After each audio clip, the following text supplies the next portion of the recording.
So hi everyone, if you've just joined us, then welcome. Lovely to see so many of you today. Thank you very much to Vina, who has put in the chat that you've got a son in year 12 at Dinnington. That's lovely. Always really nice to hear where you're all from today. Just a little bit of housekeeping then, just before we start. So please mute your microphone for now.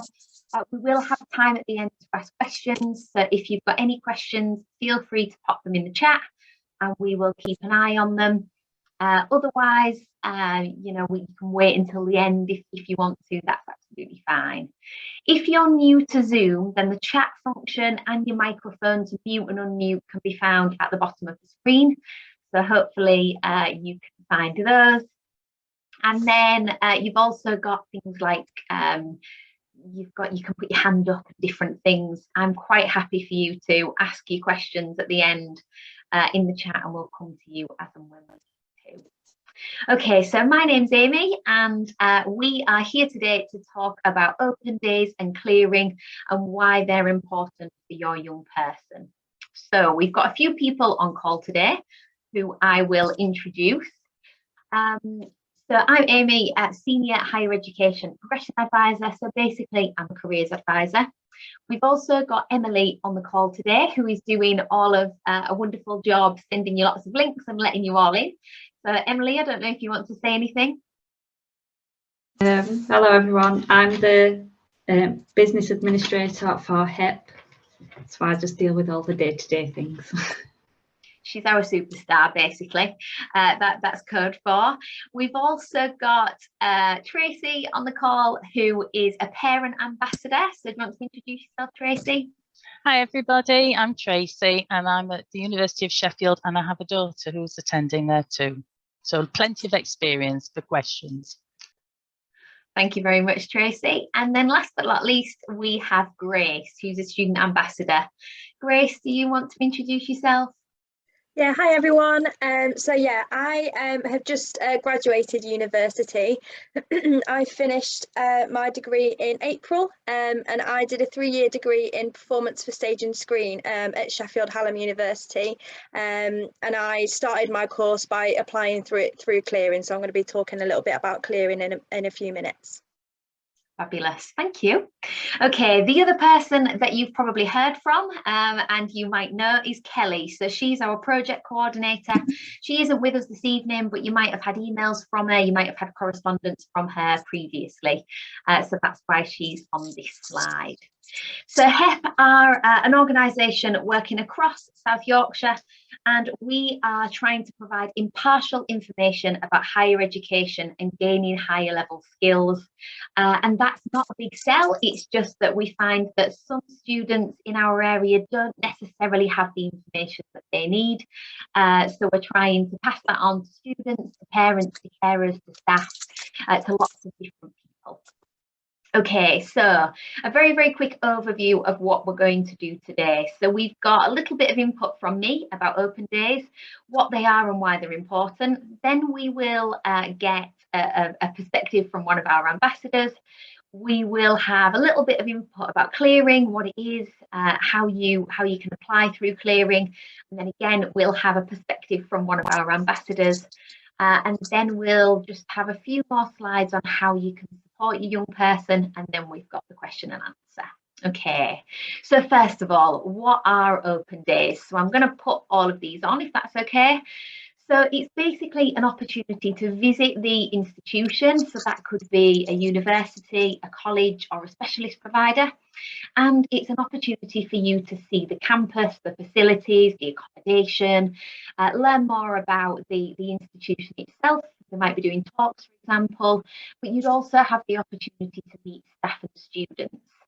So open days have gone back to being face-to-face, but every university is different. So they're often held on weekends. They might be held in the week, but most are run from 10 until 4 p.m. Obviously, yeah, everyone can be different, so always check, but that's usually the structure.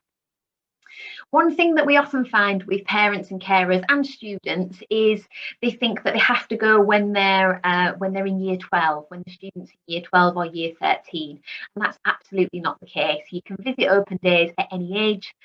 Most students will visit in year 12, some will go in year 13, but prospective students of any age are welcomed onto campus. As long as you're 18 or over and you can do a course there, then you might want to go to have a look around for yourself. You might want to take your younger children with you just to see that experience, and they're always welcomed on campus. The other thing that has obviously helped in the past few years has been there's been a massive increase in virtual campus tours and virtual open days. So I would always say that being there in person is always the best, because you can't necessarily get a feel for the place, but most universities do have a virtual tour, at least on their website, so that's a really, really good opportunity to have a bit of a look round if you can't get there in person. And a good website that you can have a look on is opendays.com. They list everyone's open days, or you can go on the institution's website directly. So some quick tips for open days.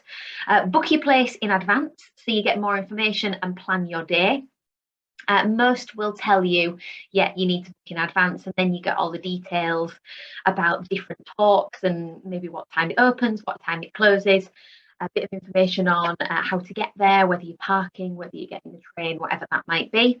If anyone else is visiting, whether that's a student or any of their guests, if any of them have additional needs, then let the university or the college or the specialist provider know in advance. That just means that they can make sure that everything is in place for you to have the most positive experience possible. Take a bag if you can for freebies and leaflets, and wear some comfy shoes. You'll probably be doing quite a lot of walking. A lot of universities do give you a bag, but if you take one yourself, then you can always have 2 bags, can't you? And a lot of people sometimes say, oh, you know, I don't really know what to ask, or I don't know what to do. That's what they're there for. So there's no silly question, there's no stupid question. The staff, the students are there to answer those questions for you.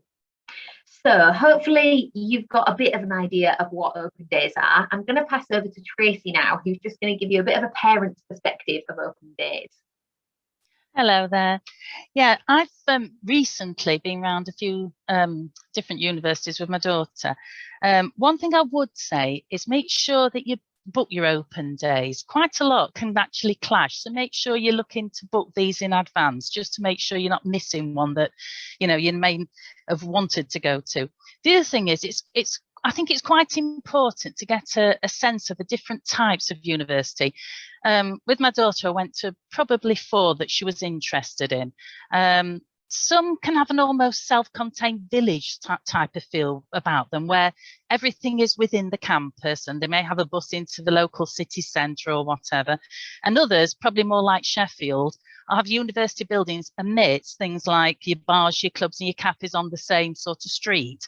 So it's important for you to go with your child to get a feel for the different types, and obviously they will get a feel of what they prefer in that. Open days generally are actually absolutely packed with activities. So try and go with a little bit of a look at the timetable, get a marker, see what's really important that's particularly of interest to your child or the person you're caring for, and just see what it is that they want to look at in particular.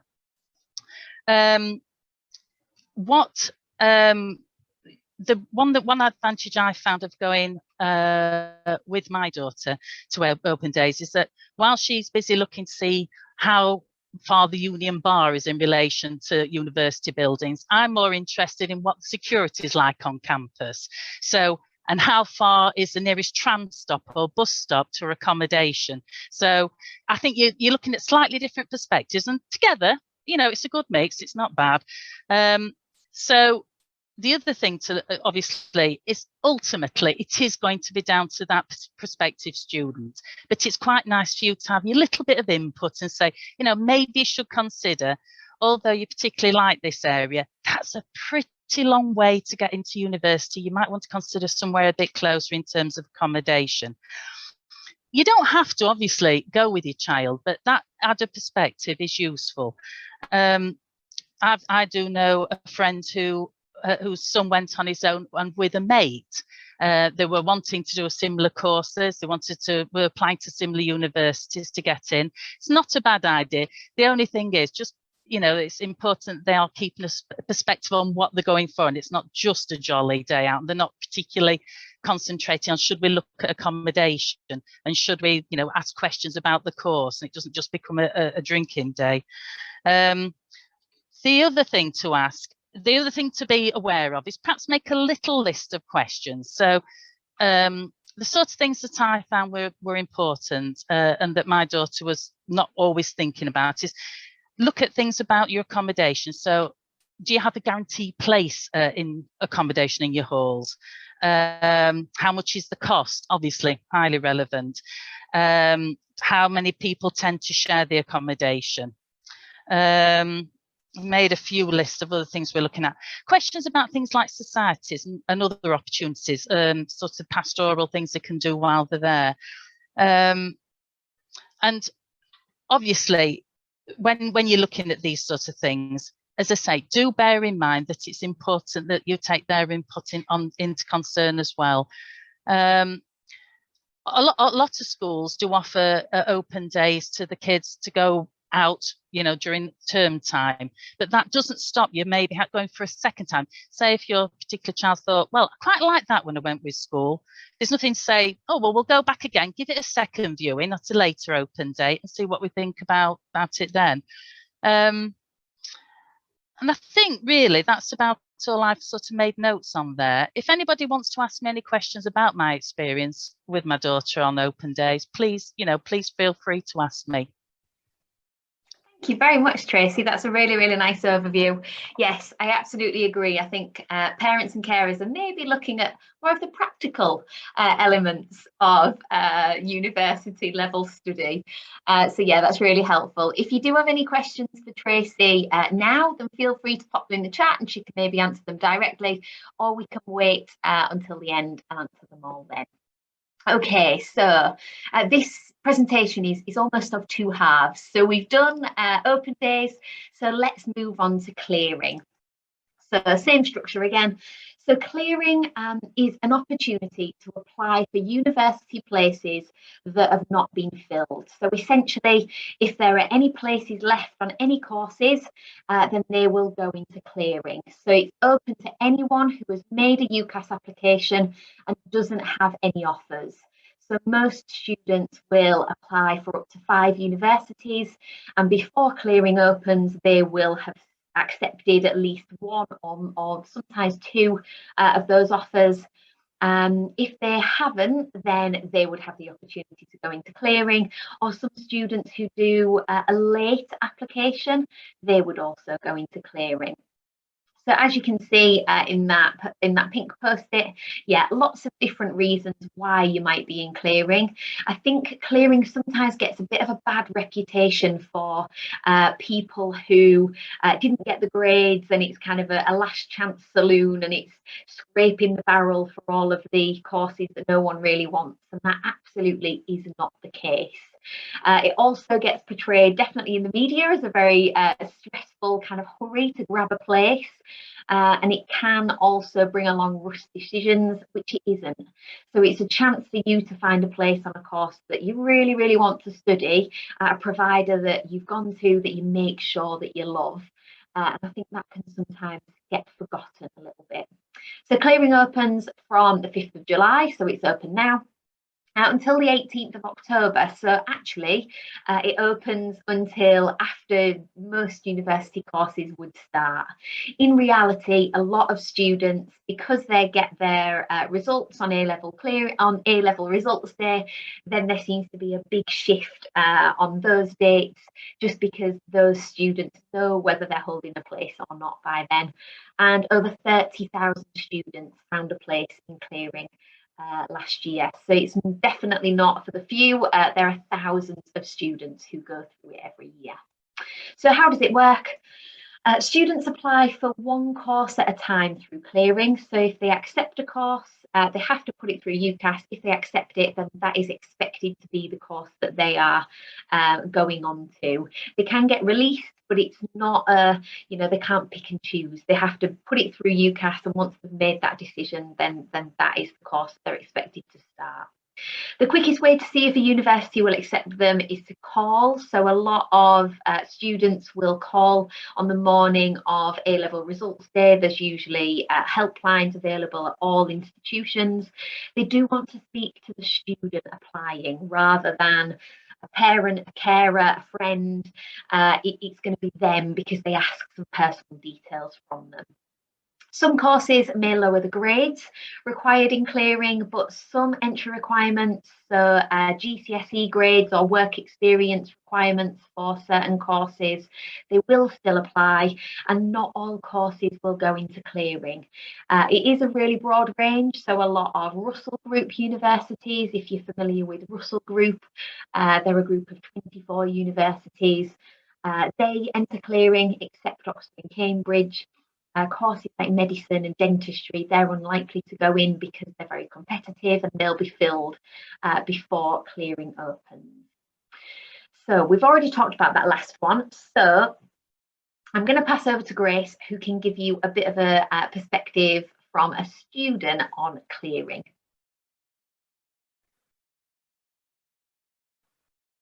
Right, I think I'm unmuted now. Yeah, so as I mentioned before, the reason that I got onto my course was because I went through clearing, and the way that happened was that I always knew that I wanted to study like drama or performing arts for as long as humanly possible, because I absolutely loved it and I did it at my A-levels, and I always thought around that time that the only way that I would be able to carry on studying it was if I went to drama school. And maybe you have a child or a person that you look after that is interested in that kind of thing as well, and you may already be aware that drama schools or like, and conservatoires, any of that type of higher education is really competitive, really difficult to get into. You have to do auditions and like several rounds of different application process and things like that, so it's really difficult. But I thought that was the only like option for me. I didn't really think about that there could be any other way for me to get into it and study it at higher education. So I ended up spending 3 years auditioning for drama schools, and by the time it got to my third round of auditions, I thought to myself, I can't do this for much longer. I want to be able to move out of home. By this point, I was 20 years of age, and I was still living with my mum, and I just thought, I don't think I can do this anymore. There's got to be another way. So I said to myself that if I didn't get into drama school for that final year, because I kept getting so close but so far away, with like reserve offers and things, I thought, right, I'm gonna look at other options. There must be another way. This can't be the only way. And then I started looking at doing a degree at university, and realised that there are actually really similar opportunities at universities that I could have also done at drama school. And I got to this point in around I think it was around July time actually. So yeah, the clearing sort of process would have just opened. So I decided to do a drama degree at university. So definitely my biggest piece of advice would be do as much research as you can about the universities or the types of course that your person is interested in as possible. It depends, obviously. The amount of research you can do will depend on how much time you have. Obviously, if you're doing this on A-level results day, you might only have a few weeks before the course starts. If you've already got the A-level results, if you already did them a year or more ago, like the situation that I was in, I'd done my A-levels 2 years before I went through clearing, so I had a bit more time. It will depend on how much research you can do, but if possible, go to the university that you might be interested in if you can. So I was interested in doing the performance stage and screen course at Hallam. So my mum literally just got in the car with me and we went for a day out in Sheffield for the day, you know, just to sort of soak everything up, sort of get a feel for the place, have a look at a few university buildings, sort of like our own little informal open day really. This kind of like links to what we've been saying about open days. It's really, really important to really try and see as much as you can in person, or just see as much as you can, because you're going to spend at least 3 years at university, and that time can really, really drag if you realise, you know, if your person gets there and realise that they're in the wrong city or that they're doing the wrong course. You know, university can be really, really hard if you're not completely happy with your choice. So just because you're going through clearing doesn't mean that you have to rush or that you have to make a brash decision. You can still really put time and effort into making sure that you're making completely the right decision. And that also means that, you know, it's not an opportunity to have to stress about things. I remember on my A-level results day when people would open their envelopes and see that they didn't quite get the grades that they needed, and then a member of staff would rush over to them and take them off into a different room to take them through clearing. It was all very dramatic, but it really doesn't have to be like that at all. There are hundreds of universities, there are tens of thousands of courses across the UK, so you know there will be the right course and the right place for your person out there somewhere. Like what was mentioned before, tens of thousands of students go through clearing every year, and most of them do get accepted into something, so it is a very, very common thing for students to go through. So if your person does have to go through that, then you know they're not alone, they're in the same boat as tens of thousands of people on that same day. So yeah, it's really, really not something to stress about, and just remember that everything happens for a reason. Just because you know their original plan didn't turn out the way that you expected it to turn out doesn't mean that it's necessarily going wrong. It just means that it's taking a bit of an unexpected turn, but that could mean that it actually works out even better than it could have done before. So yeah, everything happens for a reason, and it will be fine. There's really, really nothing to stress about. And yeah, obviously I'm sure everyone is really, really familiar with the UCAS website. Your person will definitely be really familiar with it by now, and there is so much help and information on there, and they always have like the most up-to-date information about places that are available on that course. So if you go on website and it says that you can, you know, go through clearing on this course, then you definitely can, and there definitely is places available. So you know, it's a very, very trustworthy site. And anything, you know, if you think of like a question that you wanted to ask in this call a few days down the line, the answer will probably be on UCAS as well. So yeah, it's just, in essence, everything's going to be fine.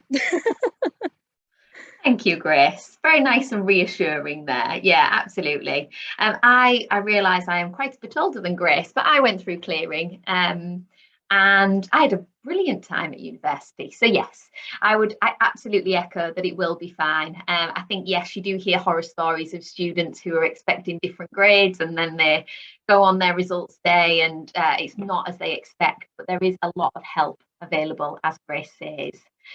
So leading on as almost seamlessly there, Grace, thank you. It's like you knew what was coming up next.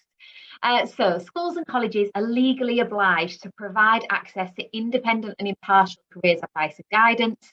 So the benefit of having a careers advisor there is they have got a really, really good idea of all of their different routes, up-to-date knowledge on what might be possible, and they're not going to try and steer them down a path that might not be right for them. So they're not going to suggest anything to them or recommend anything to them, but they might try and say, have you thought about X, Y, and Z to help that student?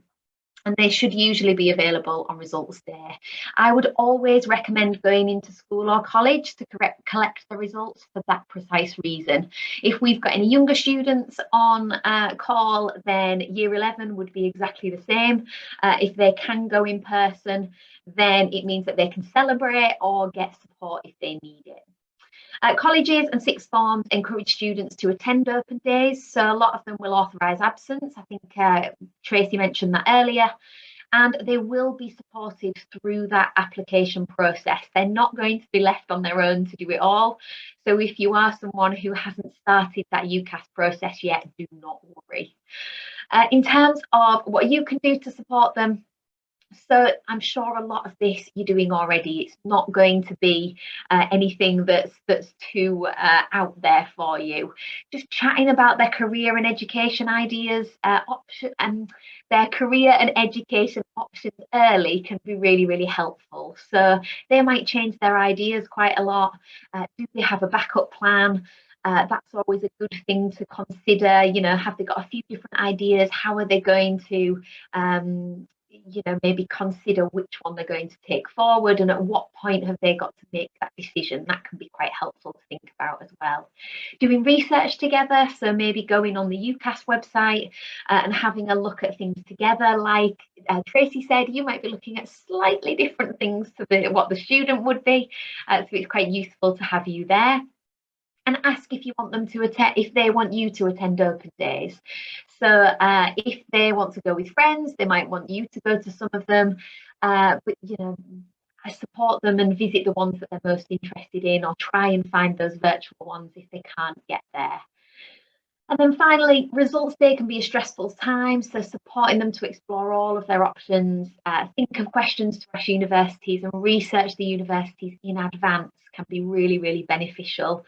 Even if they've got their course that they want to go to, that backup plan can just help alleviate a bit of that stress and those worries.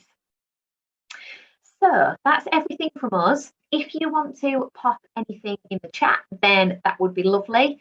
I think I have answered a few questions whilst Grace and Tracy were talking. If we've missed any, then if anyone can, Grace, Tracy or Emily, if you spot any that I haven't responded to them, please let me know. I'll carry on babbling on and then hopefully we'll figure it out. So this is just to tell you about our next parent and carer session in September.